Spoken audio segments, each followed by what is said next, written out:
What's up, Internet? Welcome back to the Octopath Traveler character overview, and today we're going to be looking at Tressa again. Like I said before, Tressa is the quintessential jack of all trades. This is very apparent with her stat spread, which has very middling stats all around. While this doesn't mean that she has great strengths, she doesn't necessarily have glaring weaknesses either. She works very well with all the different kinds of builds, and the thing about the Rune Lord class is that it's just as versatile as she is, and it's for this reason I think she is the most deserving of this job. So in the previous video, I tried to put more emphasis on her utility, kind of going at the whole using Transfer Rune in tandem with Sidestep to render your entire party immune, while providing plenty of weapon buffs for everyone to enjoy. This time, Tressa is going to be the star of the show, and we're going to focus more on her damage. The reason why I like the Rune Lord so much on her is because she already starts out with the innate spear-bow combination, but when you give her Rune Lord, she'll now have access to the swords and axe. So what I'm going to do is I'm going to look at the weapons that we have. The Herald Sword, which gives you additional fire damage. You can get this from the side quest from Reggie in Riverford. Tradewind Spear, I made a mistake in the previous video. You actually get this from the Ali's Adventures, which you can start off in Sunshade. Next up is going to be the Battle-Tested Axe. This is a very good weapon because unlike the other two items that give elemental bonuses, this one gives you 2 in 1, so that's quite good. Next up is the Primeval Bow of Storms. The reason why you want to get this one is because it stacks with the Tradewind Spear. Her wind element attack with Balagar's Blade is going to do even more damage than usual, so you definitely want to make use of it.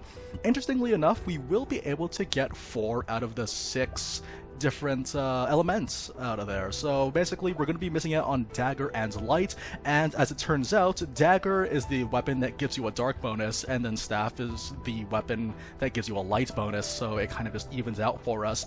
In terms of the armor I'm giving Tressa, we're going to be focusing all on damage. So you see the elemental attack is going to be plus 88 for the adamantine hat, an additional sorcerer's robe, and 2 elemental augmentors. The elemental augmentors, the first one you can get from not Grandport, Stoneguard Valleys, from a shopkeeper sitting in front of a house with a brown speed bubble over his head.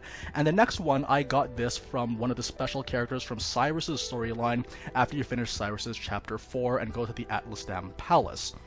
So yeah, that basically about does it. I'm not going to focus on the rest of the team's equipment, but I'll go over the team in question. First of all, it's going to be Cyrus the Sorcerer. He's not going to be doing that much damage. He's just going to be working away at the enemy guard, while also providing elemental break. Primrose, mainly I just want to have her as the insurance to ensure that we have enough BP to go around as it is, because remember, you do need to have 3 BP if you want to do the divine skills. So obviously we want to have Primrose for that.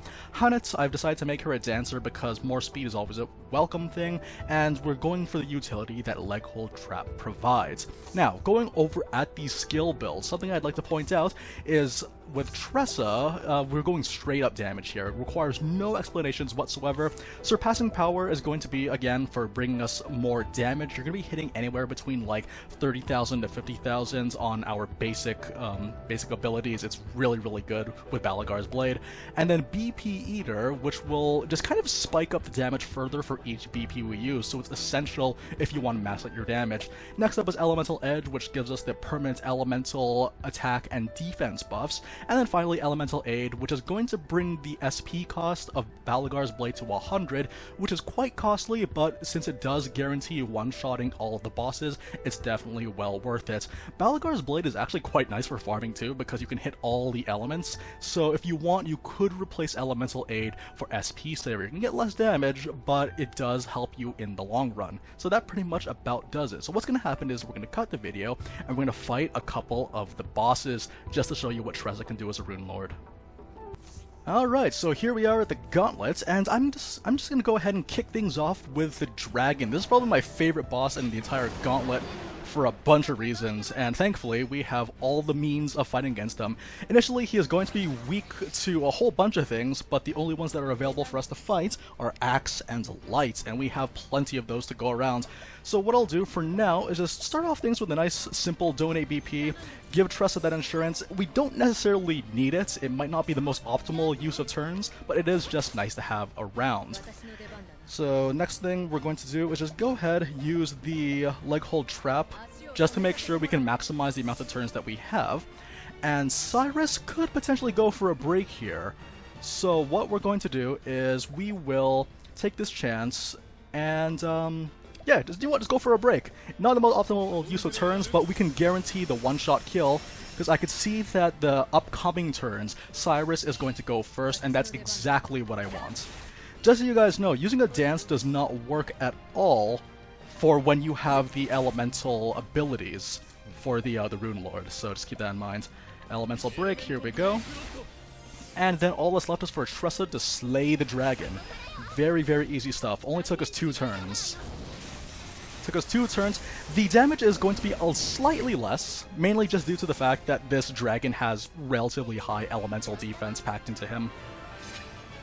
Alright, and just like that, we can just go ahead and move on. Of course, Tressa does tend to be a little bit mana-starved due to the fact that, yes, we are going to be using this, this really high, expensive spell, but I'm okay with that. What you could do is just add a thief to your team and do that, but even if you have a bunch of inspiriting plums stacked up like I do, you will be able to guarantee having just enough to cast that spell and one-shot the boss. Now, this particular boss is weak to fire, bow, spear, and light, I believe, and we have plenty of those to work with. So, you know what? Start things off with a nice and simple spear, and then again, look at what else we have. We could go for another... Yeah, let's go for another, why not? And let's see. I see that Cyrus is going to go first, so what I could do is... Yeah, you know what? Let's just finish it off. Remember, whenever you do an elemental break, it does count as 2 turns, but you do miss 1 turn after that, so you are only allowed to do it once, unless of course you do the boosts. So, what's going to happen here is I will apply the Hunter skill Leg Hold Trap to ensure that we have enough. So for this particular turn, Cyrus is going to hit 3 times. He's going to hit 3 times with his attacks, the Ignis. And this particular one is going to be just one, we just need to add the BP. 1 BP is all Tressa needs, that's all that's left. We could try giving her the BP boost, just to give her more to start off with, so we don't need to use a merchant, but again, it's dependent on how you want to build your team. And then the Rain of Arrows to finish things off. And just like that, everything is all in place. It's a very, very easy way to do things. Requires a lot less setup than Hanet's Judgment Day mode, the War Master Hanet build that I did a couple of weeks ago. But the cost is, yeah, while the cost is a lot lower, just remember that it does a little bit less damage too.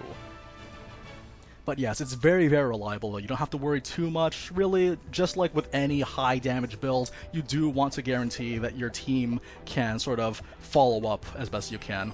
You could also try to take out Elemental Aid if you wish. The reason why you may want to do that is because you want to save up your SP. If that's the case, you just have to have other stronger party members with you to kind of make up the difference of whatever damage is left over after Tressa does the Balagar's Blade. Alright, so you can do Oppression, which does not matter at all, because Tressa is all about the elemental damage. So here we go. We'll start off things with, yeah, go for the light element, start things off. Now, I know that this guy is also weak to dagger, so that's something I may be interested in doing, but I will not do it just yet. Instead, I will donate a BP, and we will have... Okay, I also see that Cyrus is going to go after Tressa, so I want to stall for turns a little bit, so we will use Leg Hold Trap.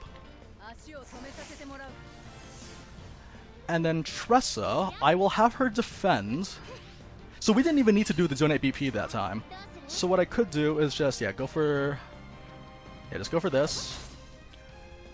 And then have the follow-up with the dagger, and that is going to be a break. So all that's left now is for Cyrus to do his elemental break, and then Tressa can just seal the deal. Werner has relatively low HP and defense in comparison to the rest of the bosses here. He just does a fair amount of physical damage. So also, just so you know, like in the previous video, I did show off how Tressa has the ability to apply sidestep to everyone with Transfer Rune. So if you want, you can also try to play around with that. But honestly, with damage like this, why would you do that? Why? It's very, very fun stuff. One thing I also want to point out about Rune Lord Tressa, or just the Rune Lord class in general, and how useful it is for farming, is because when you use Balagar's Blade, you can easily just in one turn go through all the different spells, and in doing so, you'll make training easier in the long run due to the fact that now that everything's exposed, you can now play more efficiently, saving your SP, and have more longer extended trips for when you're grinding for SP or XP or JP. There's plenty of things that you can do with this, and Tressa is just a really awesome character. Again, the Decagon did show that she had pretty middling stats all around, but that just means that she can do so many more things, and that's very apparent with her innate weapon types. It's for all these little different reasons that I feel that Runelord was basically meant for Tressa, which is so strange, because when you look at the two classes and the character that she is, you wouldn't have thought of that, but it turns out, with a game like Octopath Traveler, you can pretty much make anyone into anything and still do very, very well, even in post-game. Anyways, guys, thanks very, very much for watching this encore of Tressa. She's really, really cool, really, really fun. There's a reason why people like her so much, and this is just one of the many reasons as to why that is. Thanks very much, and I will see you guys next time. Take care, everyone.